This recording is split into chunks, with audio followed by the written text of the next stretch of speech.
الحمد لله رب العالمين والعاقبة للمتقين والصلاة والسلام على أشرف الأنبياء والمرسلين وعلى آله الطيبين الطاهرين وأصحابه الهادين المهديين أما بعد فقد قال الله تبارك وتعالى في الكلام المجيد والفرقان الحميد فأعوذ بالله من الشيطان الرجيم بسم الله الرحمن الرحيم إن الله وملائكته يصلون على النبي يا أيها الذين آمنوا صلوا عليه وسلموا تسليما اللهم صل على سيدنا محمد وعلى آل سيدنا محمد وبارك وسلم صلى عليه صلاة وسلام عليك يا حبيبي يا رسول الله صلى الله تعالى عليه وسلم.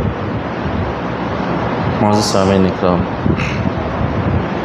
اللہ تبارک و تعالیٰ نے قرآن پاک میں کئی مقامات پر ہمیں اخلاق کی تعلیم عطا فرمائی اور اپنی طبیعتوں میں، اپنے مزاج میں نرمی پیدا کرنے کا ذکر فرمایا. حدیث پاک میں بھی آقا علیہ الصلوۃ والسلام نے کئی مقامات پر ہمیں یہ تعلیم فرمائی کہ اپنی زندگی میں ہم نرمی کو پیدا کریں، اپنی زندگی میں ہم اچھے اخلاق کو پیدا کریں. حضرت عائشہ صدیقہ رضی اللہ تعالی عنہا سے حضور علیہ الصلوۃ والسلام نے ارشاد فرمایا کہ اے عائشہ، اپنی زندگی میں نرمی کو لازم کر لو، اپنے طبیعتوں میں، اپنی مزاج میں نرمی پیدا کرو اور اس نرمی کو لازم مضبوطی سے تھامے رکھو. اور پھر فرمایا سختی کبھی مت کرنا، سختی سے بچو، اپنے مزاج میں کبھی سختی مت لاؤ، اپنی طبیعتوں میں کبھی غصہ مت لاؤ، اور کبھی اپنی زبان سے بری باتیں نہ کہو، اپنی زبان سے بے حیائی والی، بے شرمی والی غلط باتیں ہرگز نہ کہو. تو حضور علیہ الصلوۃ والسلام نے اس حدیث پاک میں یہ تمام چیزیں، تین چیزیں فرمائی. ایک تو نرمی اپنے آپ میں پیدا کرنے کا ذکر فرمایا، اور سختی سے حضور نے ہمیں منع فرمایا، اور پھر اپنی زبان سے بے حیائی والی اور غلط باتیں کرنے سے حضور علیہ الصلوۃ والسلام نے ہمیں روکا. اور پھر فرمایا کہ اللہ تبارک و تعالی جس بندے میں نرمی پیدا فرماتے ہیں تو اس بندے کا مقام بڑھ جاتا ہے. جس بندے میں نرمی آ گئی تو سمجھ جاؤ اس کا مقام دنیا اور آخرت دونوں مقامات میں بھی وہ بڑھ جاتا ہے. اور جس بندے میں نرمی نہ رہے اور جس بندے میں سختی پیدا ہو گئی تو فرمایا سمجھ جاؤ وہ دنیا اور آخرت دونوں مقامات میں گر جاتا ہے، وہ دونوں مقامات میں آہستہ آہستہ نیچے کی طرف آتا ہے، کبھی وہ ترقی نہیں کر سکتا. جس بندے کی طبیعت میں اور جس بندے کے مزاج میں اگر نرمی نہ آئے، سختی آئے، غصہ آ جائے تو وہ کبھی ترقی نہیں کرے گا، نہ دنیا میں ترقی کرے گا نہ آخرت میں ترقی کرے گا. وہ ہمیشہ نیچے کی طرف آتا ہے، وہ ہمیشہ گرتے چلے جاتا ہے، وہ ہمیشہ زوال کی طرف آ جاتا ہے. حضور علیہ الصلوۃ والسلام نے ایک حدیث پاک میں ارشاد فرمایا کہ جس بندے کو اللہ نے نرمی سے محروم رکھا، جس بندے کو اللہ نے نرمی عطا نہیں کی طبیعت میں، تو سمجھ جاؤ اللہ کی بہت بڑی نعمت سے وہ محروم رہ گیا. خدا کی بہت بڑی نعمت اس کے پاس سے ختم ہو گئی ہے. اللہ نے جس کو نرمی طبیعت نہیں عطا فرمائی. اور پھر آگے فرمایا کہ رب نے جس بندے کو نرمی عطا کر دی کہ جس کی زبان میں نرمی ہو، جس کی بات میں نرمی ہو، جس کی طبیعت میں نرمی ہو، جس کے رہن سہن میں نرمی ہو، تو فرمایا اللہ نے دنیا اور آخرت کی دونوں نعمتیں اسے عطا فرمائی. جس بندے کو نرم طبیعت اللہ نے دے دی تو سمجھ جاؤ دنیا اور آخرت دونوں نعمتیں اللہ نے اس کو عطا فرما دی. اور آگے حضور علیہ الصلوۃ والسلام نے فرمایا کہ اللہ تعالیٰ اس بندے پر جہنم حرام کر دیتا ہے. اللہ تعالیٰ کبھی اس بندے کو جہنم میں داخل نہیں فرماتا جو دنیا میں دوسروں کو آسانی پیدا کرتا ہے، جو دوسروں کو مہلت دیتا ہے، جو دوسروں کو کبھی وہ دوسروں کی زندگی میں تکلیف پیدا نہیں کرتا، دوسروں کی زندگیوں میں آسانی پیدا کرنے والے کو اللہ تبارک و تعالی جہنم میں کبھی داخل نہیں فرماتا۔ اور مومن کے لیے حضور نے فرمایا مومن کیسا ہوتا ہے؟ مومن دوسروں کو آسانی پیدا کرنے والا ہوتا ہے، مومن دوسروں کو سہولت دینے والا ہوتا ہے، دوسروں کی سہولت چھیننے والا مومن نہیں ہوتا، دوسروں کی زندگیوں میں مشکلات پیدا کرنے والا کبھی مومن نہیں ہوتا۔ حضور نے فرمایا اس مومن کی مثال ایسی ہے کہ جیسے اونٹ کے آپ میں کسی اونٹ کو لگام ڈالا گیا، اور لگام جس اونٹ کو ڈالا جائے اگر اس کو کھینچا جاتا ہے تو وہ رک جاتا ہے، اگر اس کو بٹھایا جاتا ہے وہ بیٹھ جاتا ہے۔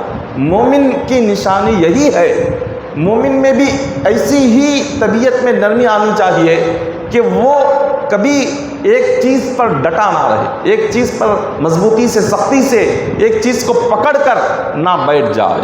مومن سہولت دے، آسانی دے، نرمی دے، کبھی کسی پر وہ ظلم نہ کرے، سختی نہ کرے، یہ مومن کی نشانی ہے، اس کے دل میں ایمان ہونے کی نشانی ہے۔ جس بندے کے دل سے ایمان چلا گیا تو سمجھ جاؤ اس کی زندگی میں سختی آ جاتی ہے، نرمی نہیں رہتی، اس کے پاس سخت طبیعت آ جاتی ہے، دل سخت ہو جاتا ہے، زبان سخت ہو جاتی ہے، اس کے عادتیں سخت ہو جاتی ہے، وہ نہ اپنی زندگی میں سہولتیں لاتا ہے نہ دوسروں کی زندگی میں سہولت پیدا کرتا ہے۔ ایک ولی کا واقعہ ہے، حضرت شیخ مصلح الدین سید شرف الدین سعدی اپنی کتاب بستان سعدی میں آپ ایک روایت نقل فرماتے ہیں کہ ایک فقیر مدینہ کی ایک مبارک گلی میں بیٹھا تھا، اتنے میں حضرت عمر فاروق رضی اللہ تعالیٰ عنہ آئے۔ حضرت عمر فاروق اس وقت امیر المؤمنین تھے، ساری امت کے خلیفہ تھے، تو ساری امت کے خلیفہ امیر المؤمنین حضرت عمر فاروق رضی اللہ تعالیٰ عنہ جب مدینہ منورہ کی اس مبارک گلی سے گزر رہے تھے تو اچانک آپ نے ایک فقیر کے پیر پر اپنا پیر رکھ دیا، اس کو دیکھا نہیں۔ اس فقیر نے چلا کر کہا کہ یہ کون اندھا ہے جو میرے پیر کو کچل کر جا رہا ہے؟ حضرت عمر فاروق رضی اللہ تعالیٰ عنہ آپ اتنے جلال والے، اسلام لانے سے پہلے آپ کسی کی بات کو برداشت نہیں کرتے تھے، بڑے سخت مزاج تھے اور بہت ہی جلال والے تھے، لیکن جیسے ہی اسلام قبول کر لیا، کلمہ پڑھ لیا اور اس کے بعد خلیفہ بن گئے، آپ کی طبیعت میں ایسی نرمی آئی کہ آپ نے اس فقیر سے کہا کہ میں اندھا نہیں ہوں، مجھے نظر آتا ہے لیکن مجھ سے غلطی ہو گئی، آپ مجھے معاف فرما دے۔ یہ کون کہہ رہے ہیں؟ امیر المؤمنین، ساری امت کے خلیفہ۔ آپ چاہتے تو اس شخص کو سزا دے سکتے تھے، آپ خلیفہ ہو کر ایک فقیر گلی میں بیٹھا ہوا اس سے معافی مانگ رہے ہیں۔ کیوں معافی مانگ رہے ہیں؟ کہ آپ بتا رہے ہیں کہ ایک مومن اگر اس سے غلطی ہو جائے تو وہ چاہے کوئی بھی کیوں نہ ہو، غلطی ہو گئی تو معافی مانگ لو، اپنے اندر طبیعت میں عاجزی پیدا کرو، انکساری پیدا کرو، اپنے آپ میں یہ سمجھو کہ تم سب سے چھوٹے ہو، کبھی یہ نہ سمجھو کہ تم بہت بڑے ہو۔ یہ حضرت عمر فاروق رضی اللہ تعالیٰ عنہ ہمیں سمجھا رہے ہیں، ان کی زندگی سے ہمیں یہ سبق ملتا ہے، جو خلیفہ ہو کر ساری امت کے امیر المؤمنین ہو کر آپ اس فقیر سے معافی مانگتے ہیں اور معافی مانگ کر آپ آگے بڑھ جاتے ہیں۔ تو اسی لیے بزرگان دین فرماتے ہیں کہ جس بندے میں اچھائیاں ہوتی ہے، جو بندہ اللہ کا بہت نیک ہوتا ہے، عبادت گزار ہوتا ہے، اس کی مثال ایک ڈالی کی طرح، ایسی ڈالی کی جس پر پھل لگے ہوئے ہیں۔ جس ڈالی پر پھل لگے ہوئے ہوتے ہیں وہ جھکی ہوئی ہوتی ہے، جس درخت کو پھل لگے ہوئے ہوتے ہیں وہ ہمیشہ جھکا ہوا ہوتا ہے، اور جس درخت پر پھل لگے ہوئے نہیں ہوتے وہ ہمیشہ بالکل فخر کے ساتھ کھڑا ہوا ہوتا ہے، وہ نہیں جھکتا۔ تو جس بندے میں عبادتیں ہوں، اچھائیاں ہوں، نیک اخلاق ہو، وہ بہت جس کے اندر خوبیوں کے، اچھائیوں کے پھل لگے ہو، وہ ہمیشہ جھکا ہوا رہتا ہے، اس کے اندر ہمیشہ عاجزی آتی ہے، وہ جھک جاتا ہے، کیونکہ اس کے پاس نیکیوں کا پھل ہے، اس کے پاس عبادتوں کا پھل ہے، اس کے پاس نمازوں کا پھل ہوتا ہے، اس کے پاس روزوں کا پھل ہوتا ہے، اس کے پاس صدقہ و خیرات کا پھل ہوتا ہے۔ یہ سارے نیکیوں کے جو پھل ہے بندے میں کبھی فخر پیدا نہیں کرتے، یہ نیکیوں کے جو پھل ہے کبھی بندے میں غرور پیدا نہیں کرتے، یہ نیکیوں کے جو پھل ہے کبھی بندے میں تکبر پیدا نہیں کرتے، اس بندے کو جھکاتے ہیں، وہ بندہ ہمیشہ جھک کر رہتا ہے۔ اور جس بندے میں نہ نمازیں ہوں، نہ اس کے پاس کوئی اچھی عادتیں ہوں، نہ اچھے اخلاق ہو، نہ روزے ہو، نہ نفل عبادتیں ہوں، کچھ عبادتیں اس کے پاس نہیں، تو وہ ایسا درخت ہے کہ جس میں کوئی پھل لگا ہوا نہیں ہے۔ تو جس درخت پر پھل لگا ہوا نہیں ہے اس کی ڈالیاں ہمیشہ اوپر کی طرف جاتی ہے، وہ ہمیشہ بلندی کی طرف جاتی ہے، وہ ہمیشہ اکڑ کر رہتا ہے، وہ کبھی جھک کر نہیں رہتا۔ اولیاء اکرام، بزرگان دین ہمیشہ اپنی زندگیوں میں جھک کر وہ رہا کرتے تھے، وہ کبھی اپنے آپ کو بڑا اور نیک اور اچھا وہ نہیں سمجھتے تھے۔ حضرت شیخ عبداللہ خیاط رحمۃ اللہ تعالی علیہ، یہ اپنے دور کے ایک بڑے بزرگ گزرے ہیں، یہ درزی تھے، یہ سیتے تھے لوگوں کے کپڑوں۔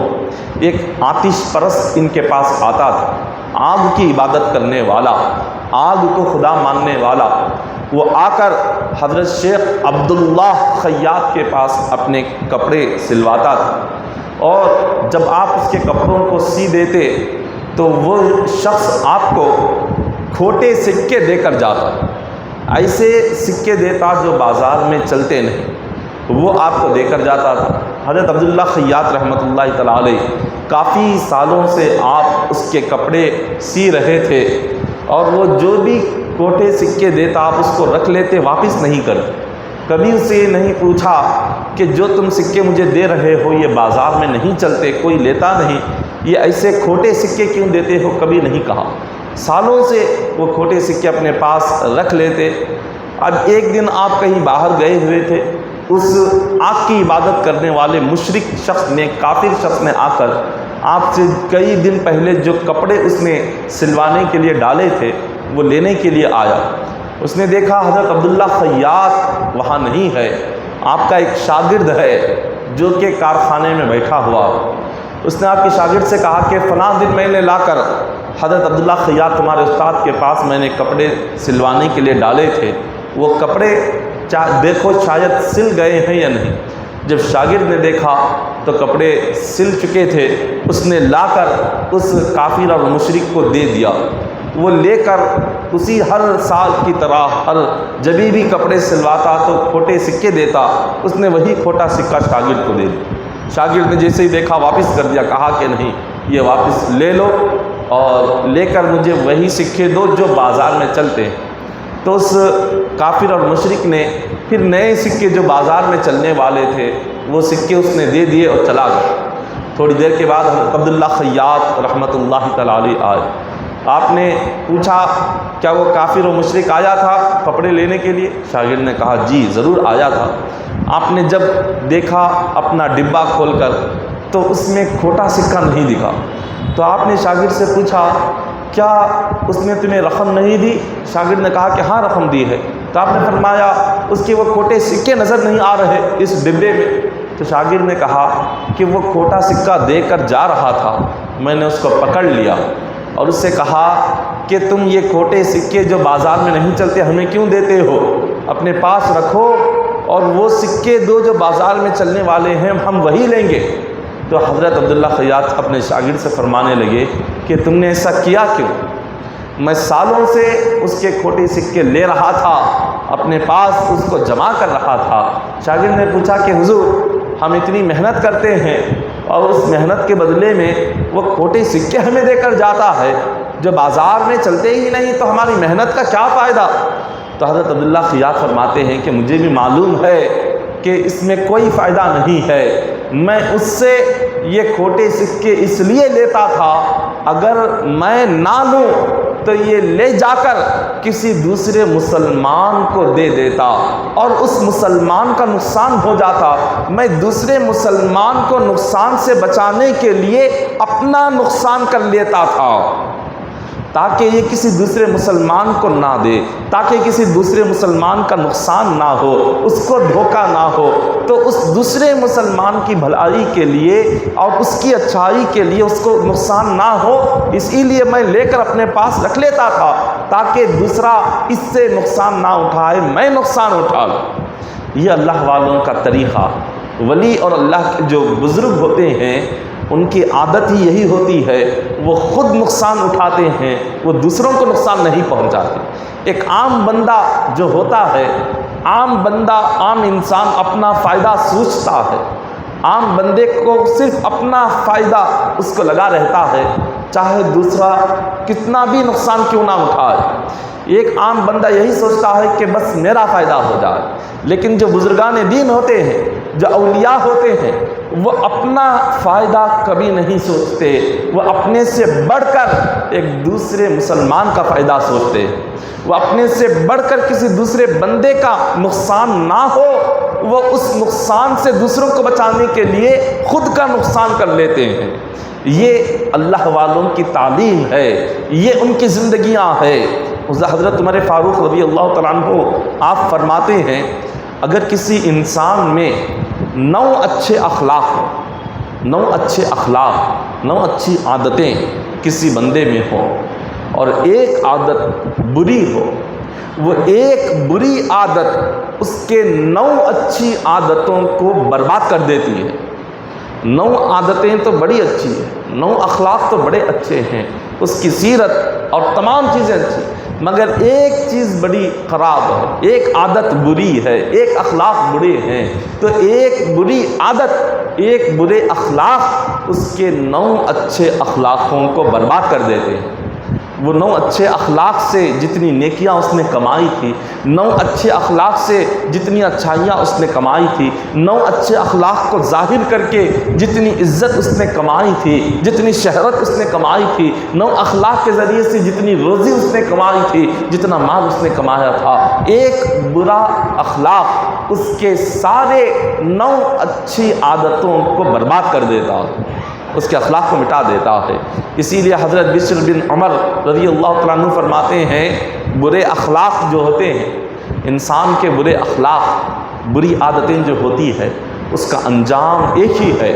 اس کا انجام کیا ہوتا ہے کہ اس سے رشتے ٹوٹ جاتے ہیں۔ جو برے اخلاق والا انسان ہو، بری عادتیں والا انسان ہو، کوئی اس سے اپنا رشتہ رکھنا کیوں چاہے، کوئی اس سے اپنا تعلق رکھنا کیوں چاہے گا، کوئی اس سے بات کرنا کیوں چاہے گا؟ اس بندے کے اخلاق کو دیکھ کر، اس بندے کی بری عادتوں کو دیکھ کر ہر کوئی اس سے دور رہنا چاہے گا، ہر کوئی اس سے اپنے آپ کو دور رکھے گا، بات نہیں کرے گا، ملاقات کرنا نہیں چاہے گا، دیکھنا نہیں چاہے گا، اس کی سنگت میں بیٹھنا نہیں چاہے گا، اس کے ساتھ کھانا نہیں چاہے گا، پینا نہیں چاہے گا۔ کیوں؟ بری عادتوں کی وجہ سے، برے اخلاق کی وجہ سے۔ تو اسی لیے حضرت بشر بن عمر فرماتے ہیں کہ برے اخلاق کا ایک ہی نتیجہ ہے، اور وہ نتیجہ یہ ہے کہ اس سے رشتے ٹوٹ جاتے ہیں، رشتے کبھی نہیں جڑتے۔ حضرت وہب بن منبہ فرماتے ہیں کہ برے اخلاق کی مثال ایک مٹی کے ٹوٹے ہوئے برتن کی طرح ہوتی ہے۔ مٹی جو ہوتی ہے، جب تک وہ مٹی رہے، اس مٹی سے جو چاہے بنا سکتے ہیں، اس مٹی سے برتن بنائے، اس مٹی سے ہانڈی بنائے، اس مٹی سے پیالہ بنائے، کئی ساری چیزیں مٹی سے بنا سکتے ہیں۔ جب مٹی سے کوئی چیز بن جاتی ہے، اب جب وہ چیز بن گئی تو جو بھی برتن مٹی سے بنایا گیا، جب تک وہ نہیں ٹوٹتا اس وقت تک اس برتن میں کھا سکتے ہیں، پی سکتے ہیں، جب تک کہ وہ نہ ٹوٹے۔ اگر مٹی کا برتن ٹوٹ گیا تو اس کے بعد نہ اس کو استعمال کیا جا سکتا ہے، نہ دوبارہ وہ مٹی بن سکتا، وہ دوبارہ مٹی بھی نہیں بن سکتا، اس سے کوئی دوسری چیز بنائی بھی نہیں جا سکتی اور اس سے کھایا بھی نہیں جا سکتا۔ یہی مثال برے اخلاق والے انسان کی ہے، نہ اس سے کوئی فائدہ اٹھا سکتا ہے، نہ ہی وہ دوسرے کو فائدہ پہنچا سکتا ہے۔ برے اخلاق والا جو بندہ ہوتا ہے، نہ اس سے نہ وہ خود کو کچھ فائدہ پہنچا سکتا ہے، نہ برے اخلاق والا انسان نہ کسی دوسرے کو فائدہ پہنچا سکتا ہے۔ سیدتنا عائشہ صدیقہ رضی اللہ تعالی عنہا آپ سے حضور نے ارشاد فرمایا، حضور نے فرمایا کہ اے عائشہ، ایک مومن اپنے اخلاق سے وہ ایسے مقام تک پہنچ جاتا ہے کہ جس مقام پر ایک بندہ راتوں میں عبادت کر کے ساری رات جاگ کر اور دن میں روزہ رکھ کر جو مقام پر ایک بندہ پہنچتا ہے، اچھے اخلاق والا اپنے اخلاق سے اس مقام پر پہنچ جاتا ہے۔ اپنے اخلاق سے وہ ساری رات عبادت کر کے دن میں روزہ رکھنے والوں کے درجے تک پہنچ جاتا ہے، صرف اپنے اخلاق کے ذریعے سے۔ اور پھر فرمایا کہ ہر وقت اور جو بندہ اپنی زندگی میں جب کبھی گناہ تم سے ہو جائے، گناہ اگر ہو جائے تو گناہ کے فوراً بعد کوئی نہ کوئی نیکی کر لو۔ کوئی گناہ اگر ہو گیا، جھوٹ بول دیا، کسی کی غیبت کر دی، کسی کی چغلی کر دی، کبھی کسی کو تکلیف پہنچائی، کسی پر ظلم کر دیا، جو بھی گناہ ہو گیا تو فوراً وضو کر کے 2 رکعت نفل نماز پڑھ کے اللہ سے معافی مانگ لے۔ یہ حضور علیہ الصلوۃ والسلام کا فرمان ہے، کیونکہ جب گناہ کے بعد تم سچے دل سے اللہ کی بارگاہ میں 2 رکعت نفل پڑھ کے گناہ کی معافی مانگو گے تو تمہاری یہ نیکی تمہارے گناہوں کو مٹا دیتی ہے، یہ نیکی گناہوں کو معاف کر دیتی ہے۔ حضرت ابو ذر غفاری رضی اللہ تعالیٰ عنہ حضور کے صحابی ہیں۔ آقا علیہ الصلوۃ والسلام نے حضرت ابو ذر غفاری کو 3 نصیحتیں فرمائیں۔ آقا علیہ الصلوۃ والسلام نے فرمایا کہ ابو ذر، تم جہاں بھی رہو، جہاں بھی جاؤ، اللہ سے ڈرتے رہنا، اللہ کا خوف اپنے دل میں رکھنا، کبھی اپنے دل کو اللہ کے ڈر سے خالی مت کرنا، چاہے گھر میں ہو تو بھی اللہ کا ڈر رہے، تنہا ہو، کمرے میں ہو، کوئی دنیا والے دیکھنے والے نہ ہو تب بھی اللہ کا ڈر ہو، ساری دنیا کے سامنے ہو تب بھی اللہ کا ڈر ہو۔ اکثر انسان دنیا سے تو ڈرتا ہے، لوگوں سے تو ایک انسان ڈرتا ہے، مگر اللہ سے نہیں ڈرتا۔ دنیا والوں سے ڈر کر گناہ چھوڑیں گے، دنیا والوں سے ڈر کر شراب نہیں پئیں گے، لیکن جب تنہائی میں آ جائے، کوئی دیکھنے والا نہ ہو، تب بڑے سے بڑا گناہ کرنے سے ایک لمحہ بھی نہیں سوچیں گے، کیونکہ کوئی نہیں دیکھ رہا۔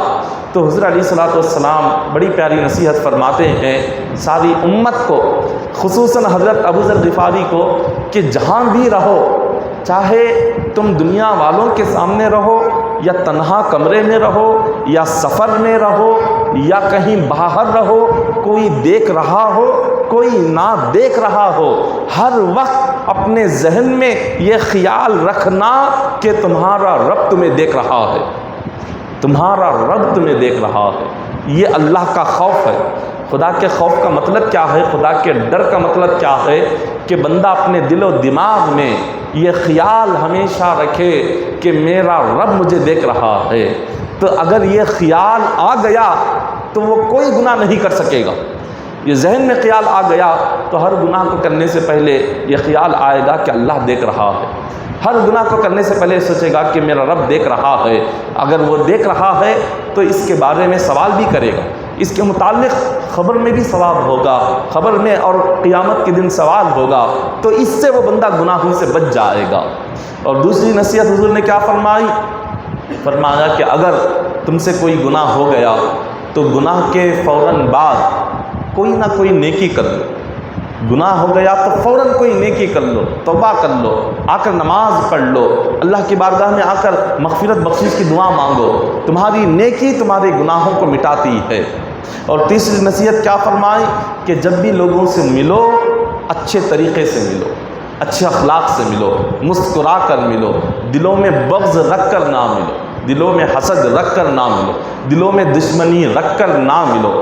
ایسے نہ ملو کہ جس سے دوسرے کو تکلیف پہنچے، ایسے نہ ملو کہ جس سے دوسرا شخص ناراض ہو جائے، ایسے نہ ملو کہ جس سے دوسرے شخص کے دل کو بہت ہی تکلیف پہنچے۔ جب بھی ملو ایسے ملو کہ سامنے والا تم سے خوش ہو جائے۔ ایسے اخلاق سے پیش آ۔ یہ حضور علیہ الصلوۃ والسلام کی نصیحت ہے ساری امت کو۔ حضرت عبداللہ بن عمر رضی اللہ تعالیٰ عنہ آپ کہتے ہیں کہ آقا علیہ الصلوۃ والسلام نے فرمایا کہ اے صحابہ، کیا میں تمہیں ایسے شخص کے تعلق سے نہ بتاؤں جو قیامت کے دن مجھ سے بہت زیادہ قریب ہے، اور قیامت کے دن میں جس کو بہت پسند فرماتا ہوں۔ صحابہ کرام نے عرض کیا کہ حضور ضرور بتائیں، وہ کون بندہ ہے کہ قیامت کے دن جو آپ سے بہت زیادہ قریب بھی ہے اور آپ جس کو بہت پسند فرماتے ہیں؟ حضور نے فرمایا وہ بندہ ہے جو دنیا میں لوگوں کے ساتھ اچھے اخلاق سے پیش آتا تھا، جو لوگوں کے ساتھ اچھا برتاؤ کرتا تھا، اچھا سلوک کرتا تھا لوگوں کے ساتھ۔ وہ کسی کو جھڑکی دے کر بات نہیں کرتا تھا، وہ کسی کا دل توڑ کر بات نہیں کرتا تھا، کسی کو گالی گلوچ سے بات نہیں کرتا تھا، اور کسی کو شرمندہ کر کے بات نہیں کرتا تھا، کسی کو بے عزت کر کے بات نہیں کرتا تھا، کسی کو ذلیل کر کے بات نہیں کرتا تھا، جو ہر ایک سے اچھے اخلاق سے ملتا تھا، مسکرا کر ملتا تھا، دوسروں کے دلوں کو تکلیف نہیں پہنچاتا تھا۔ حضور نے فرمایا ایسا بندہ قیامت کے دن میرے سب سے زیادہ قریب ہوگا، اور حضور سب سے زیادہ اس بندے سے محبت فرماتے ہیں۔ حضرت ابو ہریرہ رضی اللہ تعالیٰ عنہ حدیث پاک روایت فرماتے ہیں کہ 3 باتیں جس شخص میں ہوں گی اللہ تعالیٰ قیامت کے دن اس کا حساب بہت آسان فرمائے گا۔ قیامت کا جو دن ہوگا حساب 2 طرح کا ہوگا، ایک بڑا مشکل حساب ہوگا، بڑا آسان حساب ہوگا۔ مشکل حساب کیا کہ اللہ تعالیٰ جب بندوں کے نامہ اعمال کو جب اللہ دیکھیں گے، بندوں کے نامہ اعمال جب اللہ کی بارگاہ میں پیش ہوں گے تو اللہ تعالیٰ اس اعمال کو دیکھ کر، بندوں کے کاموں کو دیکھ کر جب ان سے سوال کرنے لگ جائے کہ اے بندے تو نے یہ کیوں کیا، یہ کیوں کیا، یہ کرنے کی وجہ کیا تھی، اللہ جس عمل کے تعلق سے بندے سے سوال کرے یہ تو نے کیوں کیا، اب اس بندے کو کوئی بچا نہیں سکتا۔ یہ بڑا مشکل حساب ہے کہ اللہ کا سوال کرنا کسی عمل کے تعلق سے بندے سے کہ یہ کیوں کیا، یہ کیسے ہوا، یہ کب ہوا، یہ کیا وجہ تھی کہ تو نے یہ کر لیا۔ اگر اللہ حساب لینے پر آ جائے تو اللہ جب بندے سے سوال کرنے لگے تو یہ بڑا مشکل حساب ہے، بڑا مشکل حساب ہوگا، کیونکہ اللہ تعالیٰ اگر سوال کر لے کہ یہ کیا ہے، اب اس کا جواب بندہ کیا دے گا؟ دنیا میں تو کئی سارے بہانے ہم بنا لیتے ہیں، قیامت کے دن کوئی بہانہ نہیں ہو سکتا۔ جب قیامت کے دن بندہ کوئی بہانہ کرنا چاہے گا، اگر وہ یہ کہہ دے گا کہ میں نے گناہ نہیں کیا، تو وہاں پر اس کے گناہ کے گواہ بھی موجود ہوں گے۔ وہ گواہ کیا ہیں؟ الیوم نختم علی افواہہم۔ اللہ تعالیٰ اس کے جب وہ بات کرتا رہے گا، کہتا رہے گا کہ مولا یہ گناہ میں نے نہیں کیا، یہ تو فرشتوں نے ایسے ہی لکھ دیا، تو اللہ تعالیٰ اس کے منہ پر مہر لگا دیں گے، اس کے منہ پر مہر لگا دی جائے گی۔ اب اس کے بعد اللہ تبارک و تعالیٰ اس کے جسم سے سوال کریں گے، جسم کا ایک ایک حصہ اللہ کی بارگاہ میں جواب دینے لگے گا۔ اس نے جس حصے سے گناہ کیا وہ سارے حصے بول اٹھیں گے، اس نے سر سے جو گناہ کیا سر اللہ کے اس بارگاہ میں بولنے لگے گا، آنکھوں سے جو گناہ کیا آنکھیں بولنے لگیں گی، کان سے جو گناہ کیا کان بولنے لگیں گے، ہاتھ سے جو گناہ کیا ہاتھ بولنے لگیں گے، پیر سے جو گناہ کیا پیر بولنے لگیں گے۔ جسم کا ایک ایک حصہ اللہ کی بارگاہ میں اس کے گناہوں کی گواہی دینے لگے گا۔ وہ بندہ کہے گا کہ اے میرے جسم، میں تمہیں جہنم سے بچانے کے لیے میں یہاں کتنی کوشش کر رہا تھا، آج تم لوگ خود میرے خلاف چلے گئے، آج تم نے خود میرے خلاف گواہی دے کر اپنے لیے جہنم کے عذاب کو ضروری کر لیا، جہنم کا عذاب تمہارے لیے یقینی بن چکا ہے، تم نے خود اپنے خلاف گواہی دی۔ جب بندے کا خود جسم اس کے خلاف گواہی دے گا تو اب اس کو کون بچائے گا؟ تو ایسا مشکل حساب یہ ہوگا۔ آسان حساب کیا ہے؟ آسان حساب یہ ہے، اللہ تعالیٰ بندے کے اعمال کو دیکھ کر فرمائیں گے کہ اے فرشتوں اب اس کو یہاں سے لے کر چلے جاؤ، یہ جنتی ہے جس کا حساب، جس کا عمل، جس کے نامہ اعمال، جس کی کتاب اللہ کے سامنے کھولی گئی، اس کی زندگی کی کتاب فرشتوں نے پڑھ کر اللہ کو سنا دی، اور اللہ نے کسی بھی عمل کے تعلق سے اگر بندے سے سوال نہیں کیا، یہ کیوں ہوا، اللہ نے سوال نہیں کیا، اللہ نے سن لیا اور کہہ دیا کہ اب اس بندے کا فیصلہ ہو گیا، اس کو لے کر چلے جاؤ، تو سمجھ جاؤ کہ اس کا حساب آسان ہے۔ اب حساب و کتاب ہونے کے بعد فیصلہ کیسا ہوگا؟ یہاں حساب ہوا، وہاں سے ایک پرچہ آئے گا، نامہ اعمال، وہ اڑ کر جس بندے کے سیدھے ہاتھ میں اس کا نامہ اعمال آ گیا، سمجھ جاؤ وہ جنتی ہے، اور جس بندے کا نامہ اعمال اڑ کر اس کے بائیں ہاتھ میں آ گیا، سمجھ جاؤ وہ جہنمی ہے۔ تو آسان حساب، اللہ بغیر سوال کرے جس بندے کا نامہ اعمال سیدھے ہاتھ میں اس کے آ گیا وہ جنتی۔ اب یہ آسان حساب ہونے کے لیے کیا کرنا ہے؟ آسان حساب قیامت کے دن اگر ہو، ہم چاہتے ہوں تو دنیا میں ہمیں کیا کرنا ہوگا؟ تو حضور علیہ الصلوۃ والسلام نے ارشاد فرمایا کہ تم اگر چاہتے ہو کہ تمہارا حساب آسان طریقے سے لیا جائے اور اللہ تبارک و تعالیٰ اپنی رحمت سے تمہیں جنت میں داخل کر دے، تو 3 چیزیں دنیا میں کیا کرو، 3 چیزوں کا خیال رکھا کرو، 3 باتوں پر عمل کرو۔ وہ کیا ہے؟ حضور نے فرمایا سب سے پہلے جو تمہیں کچھ نہ دے، جو انسان دنیا میں تمہیں کچھ نہ دے، ہر چیز سے تمہیں محروم رکھے، تمہیں ہمیشہ کوئی چیز نہیں دیتا، ایسے شخص کو تم جا کر تمہارے پاس کچھ بھی ہو تو لے جا کر اس کو دے کر آؤ۔ وہ جتنا بھی سخت ترین دشمن ہو، وہ تمہیں کچھ دیتا نہ ہو، نہ تمہیں کھلاتا ہو، نہ پلاتا ہو، اپنے سے دور رکھتا ہو، وہ تمہارے حق کو تم سے چھینتا ہو، تمہارا حق تمہیں نہیں دیتا، ایسے کو تم جاؤ اور تم اپنی طاقت کے لحاظ سے اس کو جو دے سکتے ہو اس کو عطا کرو، اس کو دو۔ یہ حضور کی پہلی نصیحت ہے، اور جو اس پر عمل کرے گا قیامت کے دن اس کا حساب آسان ہوگا اور اللہ اپنی رحمت سے اس کو جنت میں داخل کرے گا۔ یہ ہے تو بڑا مشکل کام کہ انسان، جو شخص اس کو دیتا نہیں، جو دینے والا ہو اس کے بدلے میں دینا ہی بڑا مشکل ہوتا ہے۔ جو کسی کو کچھ دیتا ہو اس دینے والے کو اس کے عوض میں دینا ہی مشکل ہے، اور جو دیتا ہی نہ ہو، کچھ بھی مدد ہی نہیں کرتا مشکل وقت میں، ایسے کہ حضور فرماتے ہیں جو تکلیف میں، مصیبت میں، مشکل میں مدد نہیں کرتا تمہاری، جب وہ تکلیف میں آئے تو تم جا کر اس کی مدد کرو۔ اور جو بندہ یہ کر لے گا قیامت کے دن اللہ تعالیٰ اس کا حساب بھی آسان کرے گا اور اپنی رحمت سے جنت میں داخل فرمائے۔ اور دوسرا حضور نے یہ فرمایا جو تم پر ظلم کرے، جو تم پر ظلم کرے، تمہیں تکلیف پہنچائے، حضور نے فرمایا اس کو معاف کر دو، اس سے بدلہ مت لو۔ جو ظلم کرے اور تمہیں تکلیف پہنچائے، بدلہ نہ لینا، اس کو معاف کر دینا۔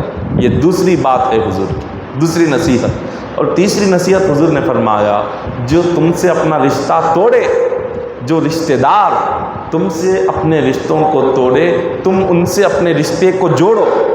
یہ حضور کی نصیحت ہے۔ جو رشتہ جوڑتا ہے اللہ فرشتوں سے اس کی مدد کرتا، جو رشتہ توڑتا ہے قیامت کے دن رشتہ داری عرش الہی کے نیچے ہوگی، اللہ اس کو اپنے عرش کے سائے میں جگہ عطا کرے گا۔ رشتہ داری کہے گی کہ مولا جس نے دنیا میں مجھے جوڑ کر رکھا، آج تو اس سے اپنا رشتہ جوڑ لے، جس نے دنیا میں مجھے توڑے رکھا، آج تو اس سے اپنا رشتہ توڑ لے۔ یہ رشتہ داری اللہ سے کہتی ہے، تو رشتہ داری ادا کرنا یہ بھی بہت بڑا ثواب ہے، بہت ہی نیک عمل ہے۔ رشتہ داریوں کو جوڑ کر رکھنا، رشتہ داریوں کو توڑنا بہت بڑا گناہ، بہت بڑا گناہ۔ حضرت سیدنا شیخ ابراہیم بن ادم رحمۃ اللہ تعالیٰ علیہ، آپ بلخ کے، عراق میں ایک علاقہ ہے بلخ کے بہت بڑے ولی کامل ہیں حضرت ابراہیم بن ادم رحمۃ اللہ تعالیٰ علیہ۔ دیکھیے اولیاء اکرام کی زندگی کیا تھی کہ ایک مرتبہ آپ جنگل میں کہیں تشریف لے جا رہے تھے، ایک سپاہی آیا اور وہ وہاں سے گزر رہا تھا۔ اس نے آپ سے سوال کیا، اس نے آپ کو پہچانا نہیں کہ آپ کون ہیں، آپ اتنے بڑے ولی، آپ سارے بلخ کے لوگ آپ کی عبادتوں کو، آپ کی کرامتوں کو سنتے تھے۔ اس شخص کو معلوم نہیں تھا کہ آپ اتنے بڑے ولی ہیں۔ اس نے آپ کو دیکھ کر پوچھا کیا تم غلام ہو؟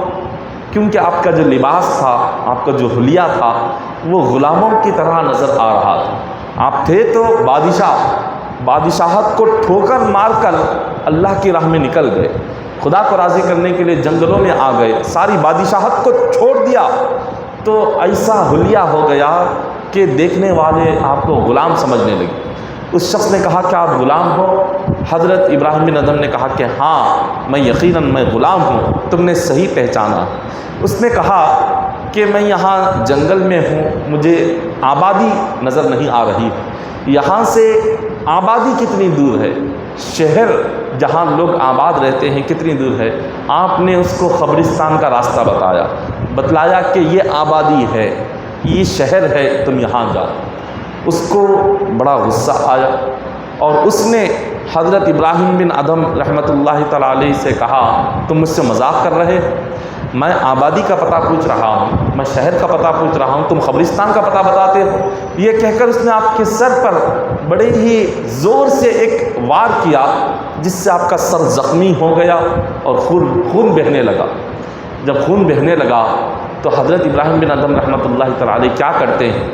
آپ ہاتھ اٹھا کر اللہ کی بارگاہ میں دعا کرتے ہیں کہ اے مالک و مولا، اس بندے پر اپنی رحمت نازل فرما، مولا اس بندے کو اپنی برکت عطا فرما۔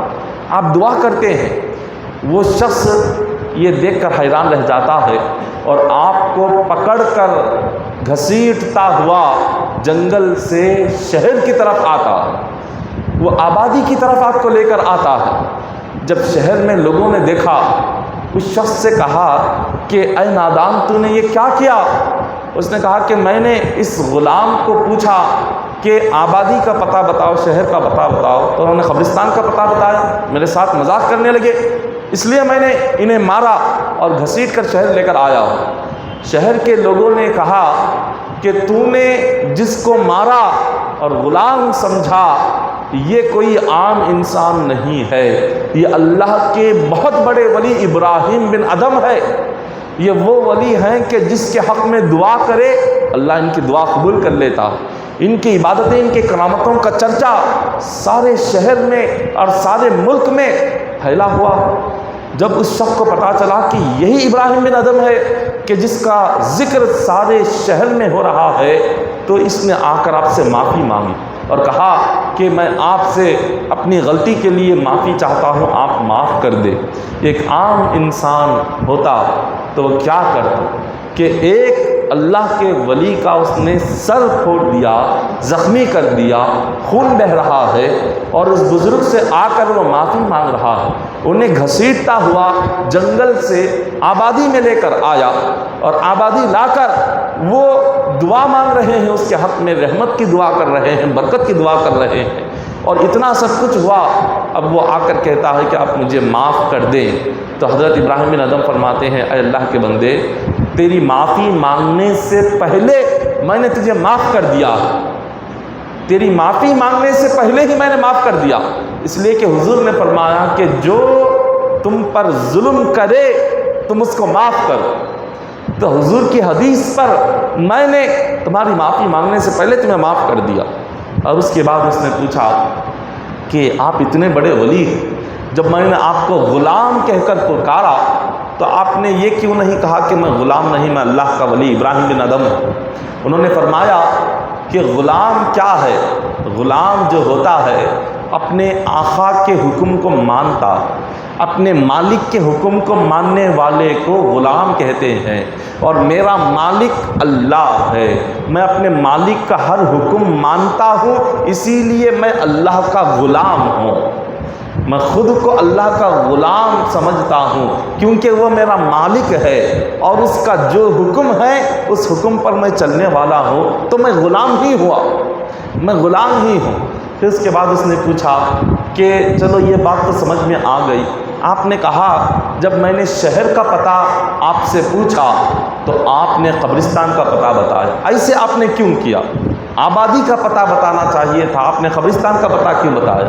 آپ نے فرمایا یہ جتنے شہر ہے، جتنی آبادیاں ہیں، ایک وقت ایسا آئے گا یہ سارے شہر، یہ ساری آبادیاں ویران کھنڈروں میں تبدیل ہو جائیں گی، یہاں پر کچھ نہیں رہے گا، اور یہ جو قبرستان ہے ساری آباد رہنے والوں کو یہیں پر آنا ہے۔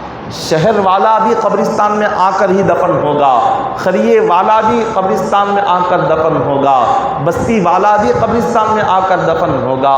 جتنی آبادیاں ہیں یہ ساری آبادیاں ایک دن اجڑنے والی ہیں۔ جب قیامت کا دن ہوگا یہ بستیاں، شہر اجڑ جائیں گے، قبرستان آباد رہیں گے۔ قبرستان پہلے سے ہی آباد ہے، وہ قیامت تک بھی آباد رہے گا۔ قبرستان سے بہتر آبادی اور کوئی نہیں ہے۔ اسی لیے میں نے کہا کہ آبادی اگر تمہیں دیکھنا ہے تو جاؤ قبرستان دیکھو، یہیں پر سارے آباد ہیں۔ غلام بھی یہیں پر آ کر بستا ہے، مالک بھی یہیں پر آ کر سوتا ہے، اور بادشاہ بھی یہیں پر آ کر دفن ہوتا ہے، نوکر بھی یہیں پر آ کر دفن ہوتا ہے۔ ہر قسم کا انسان تمہیں مل جائے گا، اسی لیے میں نے قبرستان کا پتہ بتایا۔ پھر اس نے کہا کہ میں نے آپ کو مارا، مارنے پر آپ نے میرے لیے دعا مانگی؟ میں نے آپ کو مارا تو آپ نے دعا مانگی، کیوں مانگی؟ تو آپ نے فرمایا کہ جب تو نے مجھے مارا تیری تکلیف پر، تیرے مارنے سے مجھے تکلیف ہوئی، اس تکلیف پر میں نے صبر کیا۔ جب میں نے صبر کیا تو حدیث پاک میں حضور فرماتے ہیں مومن کو اگر کانٹا بھی چبھتا ہے، مومن کو اگر تھوڑی سی تکلیف بھی ہوتی ہے، اللہ اس کو ثواب عطا فرماتا ہے۔ تو آپ نے کہا تیرے مارنے کی وجہ سے جو میں نے صبر کیا اس صبر پر مجھے ثواب ملا، اور اس ثواب کا ذریعہ تو بنا، تیرے مارنے سے صبر کرنے پر ہی مجھے ثواب ملا۔ جب تیرے مارنے کی وجہ سے مجھے ثواب ملا تو میرے لیے ضروری ہے کہ میں تیرے لیے دعا مانگوں۔ جب تیری وجہ سے مجھے ثواب مل رہا ہے، تیری مار کی تکلیف سے جب مجھے ثواب مل رہا ہے، تیرے مار کر میرے سر کو خون بہانے سے مجھے ثواب مل رہا ہے، تو میں نے سوچا جس بندے سے مجھے ثواب مل رہا ہے میں اس کے حق میں دعا کروں، اسی لیے میں نے تیرے حق میں دعا مانگی ہے۔ یہ اولیاء اللہ کی عادتیں ہیں، یہ اولیاء اللہ کا طریقہ ہے۔ ان کے اخلاق دیکھیے، حضور علیہ الصلوۃ والسلام کی ایک ایک حدیث پر عمل کرنے والے، حضور کی احادیث پر عمل کرنے والے اگر دنیا میں کوئی ہے تو وہ اولیاء ہے۔ جب کوئی حضور کی حدیثوں پر عمل کر کے سنتوں کا پابند بن جاتا ہے تو وہ ولی بن جاتا ہے، اللہ اسے اپنا دوست بنا لیتا ہے۔ جب یہ واقعہ ہوا، اس واقعے کے بعد ایک بزرگ نے خواب میں دیکھا کہ جنت کا ایک منظر ہے کہ تمام جنتی اپنی جھولیوں میں موتی بھر رہے ہیں، اور اس بزرگ نے ان جنتیوں سے پوچھا تم لوگ اپنی جھولیوں میں موتی کیوں بھر رہے ہو؟ تو جنتی لوگوں نے کہا کہ ایک نادان شخص نے ابراہیم بن ادم کا سر پھوڑ کر زخمی کر دیا، اللہ نے یہ جنت کے موتی ہمیں اس لیے عطا کیے کہ جب حضرت ابراہیم بن ادم جنت میں قدم رکھے ہم یہ موتیاں ان کے قدموں میں ڈال دیں، ہم یہ موتیاں ان کے اوپر نچھاور کریں، اسی لیے اللہ نے یہ موتی عطا فرمائے ہیں، کیونکہ انہوں نے ایک مسلمان کی تکلیف پر صبر کیا، ایک مسلمان کی تکلیف کو برداشت کیا ہے، اسی لیے اللہ نے ان کے استقبال کے لیے، ان کی عزت کے لیے ہمیں موتی عطا کیے، جب وہ آئیں گے ہم یہ موتی ان پر قربان کریں گے۔ اللہ اکبر! یہ اللہ والوں کی جو زندگیاں کس طریقے کی ہیں، ان کی عادتیں، ان کے اخلاق، کس طرح انہوں نے زندگی گزاری ہے، ان کی زندگیاں حضور علیہ الصلوۃ والسلام کی احادیث کے عین مطابق ہے، حضور کی سنتوں کے عین مطابق ہے۔ ہم تو آقا علیہ الصلوۃ والسلام کی احادیث کو پڑھتے ہیں، سنتے ہیں۔ اولیاء اللہ صرف حدیثوں کو پڑھتے اور سنتے نہیں تھے بلکہ اس کو عمل بھی کرتے تھے، اس پر عمل کرتے تھے، اس تمام حدیثوں کو حضور کی اپنی زندگیوں میں لاتے تھے اور اسی طریقے سے چلتے تھے جیسے حضور نے انہیں عمل کرنے کا حکم دیا۔ ایک مرتبہ حضرت بایزید بسطامی، بسطام شہر کے بہت بڑے ولی کامل گزرے ہیں حضرت بایزید، حضرت بایزید بسطامی رحمۃ اللہ تعالیٰ علیہ آپ ایک راستے سے گزر رہے تھے، ایک نوجوان پر نظر پڑی۔ وہ نوجوان ایک دریا کے کنارے بیٹھ کر وہ باجا بجا رہا تھا، کچھ گا رہا تھا۔ آپ نے دیکھا لا حول ولا قوت الا باللہ العلی العظیم پڑھا۔ لا حول ولا قوت جیسے ہی آپ نے پڑھا، اس نوجوان کو بڑا غصہ آیا۔ اس نے سوچا میں یہاں باجا بجا رہا ہوں اور یہ شخص شیطان کو دیکھ کر لا حول پڑھتے ہیں، میرے باجے کو دیکھ کر، مجھے دیکھ کر یہ لا حول پڑھ رہے ہیں۔ اس کو نوجوان کو اتنا غصہ آیا، اس نے اپنا باجا اٹھا کر حضرت بایزید بسطامی کے سر پر مارا، اور اتنی سخت ترین طریقے سے مارا کہ وہ باجا بھی ٹوٹ گیا اور آپ کا سر بھی زخمی ہو گیا۔ حضرت بایزید بسطامی رحمۃ اللہ تعالیٰ علیہ نے نوجوان کو کچھ نہیں کہا۔ اتنے بڑے ولی بایزید بسطامی، اپنے سارے شہر کے اتنے بڑے ولی کہ آپ کی جو دعا اللہ کی بارگاہ میں پیش ہوتی تھی اللہ فوراً قبول فرماتے تھے۔ اتنے بلند درجے کے ولی، مگر ایک معمولی سا نوجوان آپ کے سر کو زخمی کرتا ہے، اپنا باجا لے کر توڑتا ہے، اس کے جواب میں آپ نے ایک لفظ نہیں کہا، ایک لفظ نہیں کہا۔ خاموشی کے ساتھ اپنے مکان آئے، اپنے غلام کو بلایا، کچھ رقم دی اور ایک مٹھائی دی۔ کہا کہ یہ رقم اور یہ مٹھائی دونوں چیزیں لے جاؤ، ایک نوجوان ہے جس نے آج میرے سر کو زخمی کیا، اس نوجوان کو لے جا کر یہ دے دینا۔ غلام گیا، جا کر اس نے وہ رقم اور وہ میٹھا لے جا کر نوجوان کو دیا۔ کہا حضرت بایزید بسطامی نے تمہارے لیے بھیجا۔ وہ نوجوان بڑا پریشان ہوا، وہ سیدھے دوڑتا ہوا حضرت بایزید بسطامی کی خدمت میں حاضر ہوا۔ کہا کہ حضور، میں نے تو آپ کا سر توڑا، آپ کے سر کو زخمی کر دیا، آپ کو مارا، آپ نے اس کے جواب میں ایک لفظ نہیں کہا، اور مجھ جیسے ظالم اور گنہگار شخص کے لیے آپ نے میٹھا بھجوایا اور رقم بھجوائی، یہ کس لیے ہے؟ بایزید بسطامی فرماتے ہیں اے نوجوان، جب میں نے تیرا باجا سنا، باجے کی گانے کی آواز سنی، تو فوراً مجھے اتنا جلال آیا، کیونکہ اللہ اور اس کے رسول نے ان چیزوں سے منع کیا ہے، شریعت نے اس سے منع کیا ہے۔ جو میں نے لا حول پڑھا، وہ لا حول اس لیے پڑھا کہ اللہ اور اس کے رسول نے گانے بجانے کو حرام کیا۔ اللہ رسول کے حکم پر میں نے لا حول ولا قوت پڑھا تاکہ شیطان یہاں سے دور ہو جائے۔ تجھے غصہ آیا، تو نے مارا، تیرا باجا ٹوٹ گیا، میں نے سوچا میری وجہ سے تیرا نقصان ہوا، میں نے سوچا میری وجہ سے تیرا باجا ٹوٹ گیا ہے، اور اس کی جتنی رقم ہے میں نے اتنی رقم تجھے دے دی کہ اس سے نیا باجا خرید لے، اور جو تجھے غصہ آیا، اس باجے کے ٹوٹنے سے جو تجھے غم ہوا، اس غم کے لیے، اس کو دور کرنے کے لیے میں نے میٹھا بھیجا، تاکہ میٹھا کھا کر تیرے باجا ٹوٹنے کا غم دور ہو جائے، اور جو رقم دے کر بھیجی، اس رقم سے جا کر ایک نیا باجا خرید کر لے کر آ۔ بس اتنا سننا تھا۔ وہ نوجوان آپ کے قدموں میں گرا اور کہا کہ حضور، آج تک میں نے آپ کا نام صرف سنا تھا، آج آپ کے اخلاق کو دیکھ کر اللہ نے کیا پیارے اخلاق عطا کیے۔ مجھ جیسے گنہگار نوجوان سے آپ نے ایسے طریقے سے آپ پیش آئے، اتنا اچھا سلوک کر رہے ہیں، آپ نے میرے لیے میٹھا بھیجا، میرے لیے آپ نے یہ رقم بھیجی۔ آپ کے اس اخلاق کو دیکھ کر آج سے میں سچے دل سے توبہ کرتا ہوں کہ کبھی میں یہ گناہ کا کام نہیں کروں گا۔ اس نے توبہ کری۔ یہ اللہ والوں کی عادتیں، اخلاق، جس سے اسلام پھیلا۔ اسلام ہندوستان کی سرزمین پر، ساری روئے زمین پر کیسے پھیلا؟ اللہ والوں کے اخلاق سے، ان کی باتوں سے اور ان کے مزاج سے، ان کی نرمی سے۔ کئی سارے تو وہ تھے جو اولیاء کو بس باتیں کرتے ہوئے دیکھ کر مسلمان بن جاتے تھے۔ کئی سارے ایسے کافر تھے جو اولیاء اللہ کے چہرے کو دیکھ کر مسلمان بن جاتے تھے۔ کئی کافر تو ایسے تھے جو اولیاء اللہ کے چلنے پھرنے کے انداز کو دیکھ کر مسلمان بن جاتے تھے۔ کئی سارے کافر تو وہ تھے جو اولیاء اکرام کے کھانے پینے کے طریقے کو دیکھ کر مسلمان بن جاتے تھے۔ کیونکہ ان کا طریقہ حضور کا طریقہ تھا، ان کا طریقہ حضور کی سنتوں کے مطابق تھا، ان کی زندگی حدیثوں کے مطابق تھی، ان کا چلنا پھرنا حدیثوں کے مطابق تھا۔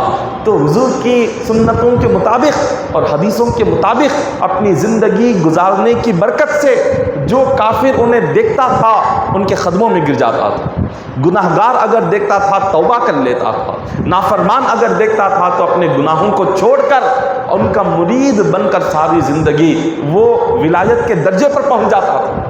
تو یہ اخلاق، یہ عادتیں، یہ نرم طبیعت، یہ مزاج، یہ ہر مومن میں آنا ضروری ہے۔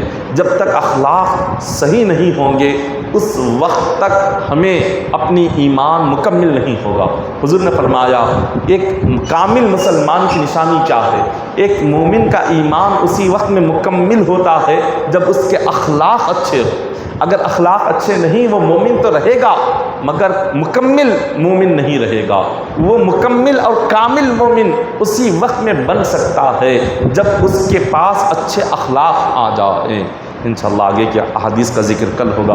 دعا ہے کہ اللہ تبارک و تعالی ہم تمام کو اچھے اخلاق رکھنے کی توفیق عطا فرمائے۔ الہ العالمین، اے مالک مولا باری تعالی ہم تمام کی زندگیوں میں مولا احادیث پر عمل کرنے کی توفیق عطا فرما۔ مولا ہم تمام کو اولیاء کرام کے نقش قدم پر چلنے کی توفیق عطا فرما۔ الہ العالمین، اے مالک مولا باری تعالی، اے الہ العالمین ہم تمام کو مولا نمازوں کی پابندی کرنے کی توفیق عطا فرما۔ الہ العالمین ہم تمام کی عبادتوں کو قبول فرما، مولا ہماری نمازوں کو قبول فرما۔ الہ العالمین جتنے حاضرین مجلس سے مولا تمام حاضرین مجلس کی جائز دعاؤں کو قبول فرما لے، مولا ہماری جائز حاجتوں کو پورا فرما، ہماری جائز مرادوں کو پورا فرما۔ اے الہ العالمین، اے مالک مولا باری تعالی مولا آخری وقت ہم تمام کی زبان پر کلمہ طیبہ جاری فرما۔ الہ العالمین سکرات کی تکلیف آسان فرما، سکرات کے وقت میں حضور علیہ الصلوۃ والسلام کا دیدار نصیب فرما۔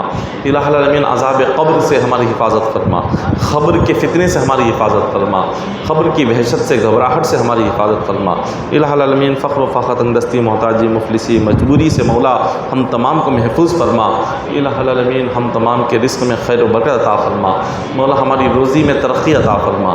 باری تعالی ہم تمام کو قیامت کی وحشت سے گھبراہٹ سے ہولناکی سے ہماری حفاظت فرما دے۔ قیامت کے دن مولا حضور علیہ الصلوۃ والسلام کی شفاعت نصیب فرما۔ قیامت کے دن مولا اپنے فضل و کرم سے جنت کا داخلہ نصیب فرما۔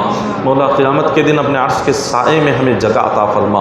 الہ العالمین، اے مالک مولا عذاب جہنم سے نجات عطا فرما، عذاب قبر سے نجات عطا فرما، عذاب سکرات سے نجات عطا فرما، عذاب دنیا سے نجات عطا فرما۔ مولا ہم تمام کو دنیا کے فتنے سے محفوظ فرما، مال کے فتنے سے محفوظ فرما، ہمارے دلوں سے حرص و لالچ اور حسد کو نکال دے، ہمارے دلوں سے مولا بغض اور عداوت کو نکال دے، مولا ہمارے سینے کو مدینہ بنا دے۔ الہ العالمین، اے مالک مولا باری تعالی مخلوق سے دنیا سے مال سے بے نیازی عطا فرما۔ الہ العالمین فقر و فاقہ تنگدستی محتاجی مفلسی مجبوری سے ہر مومن کی حفاظت فرما۔ الہ العالمین، اے مالک مولا ہم تمام کو مولا اپنی بارگاہ میں آنے کی توفیق عطا فرما، تیری بارگاہ میں کامل یقین رکھنے کی توفیق عطا فرما، تیری ذات پر مکمل توکل کرنے کی توفیق عطا فرما۔ اے الہ العالمین ہمارے والدین کی مغفرت و بخشش فرما، ہمارے والدین کو مولا قبر میں جنت نصیب فرما، ہمارے والدین کو مولا قیامت کے دن جنت الفردوس میں مقام اعلیٰ عطا فرما۔ الہ العالمین ہم تمام کو مولا اپنے حبیب کی سنتوں پر عمل کرنے کی توفیق عطا فرما۔ الہ العالمین ہمیں دین پر چلنے والا بنا دے۔ الہ العالمین ہم تمام کے زبانوں پر قرآن پاک کو نقش فرما دے، آخری سانس تک تیرے دین کی خدمت کرنے کی توفیق عطا فرما۔ مولا آخری سانس تک قرآن پاک پڑھنے پڑھانے کی توفیق عطا فرما۔ مولا ہمیں اپنی ساری زندگی قرآن پاک سننے سنانے کی توفیق عطا فرما۔ قرآن پاک کو ہمارے دلوں پر، زبانوں پر، روح پر، آنکھوں پر نقش فرما دے، ہر دن قرآن پڑھنے کی توفیق عطا فرما، قرآن پر عمل کرنے کی توفیق عطا فرما، ہم تمام کو اپنے اخلاق کو صحیح کرنے کی توفیق عطا فرما، حسن اخلاق ہر ایک مومن کو نصیب فرما۔ الہ العالمین ہر مومن کو حج بیت اللہ کی سعادت نصیب فرما، ہر مومن کو گنبد خضرا کی زیارت نصیب فرما۔ الہ العالمین ہم تمام کی دعاؤں کو اپنے فضل و کرم سے قبول فرما، اپنے حبیب کے صدقے وسیلے سے قبول فرما۔ ان اللہ ملائکتہ یصلون علی النبی یا ایھا الذین آمنوا صلوا علیہ وسلموا تسلیما۔ اللهم صل علی سیدنا محمد وعلی آل سیدنا محمد وبارک وسلم صلوا علیہ صلاۃ و سلام علیک یا حبیبی یا رسول اللہ صلی اللہ علیہ وسلم۔ حسبنا اللہ حسبنا اللہ حسبنا اللہ ونعم الوکیل، نعم المولا ونعم النصیر، سبحان ربک رب العزة عما یصفون وسلام على المرسلين والحمد لله رب العالمين.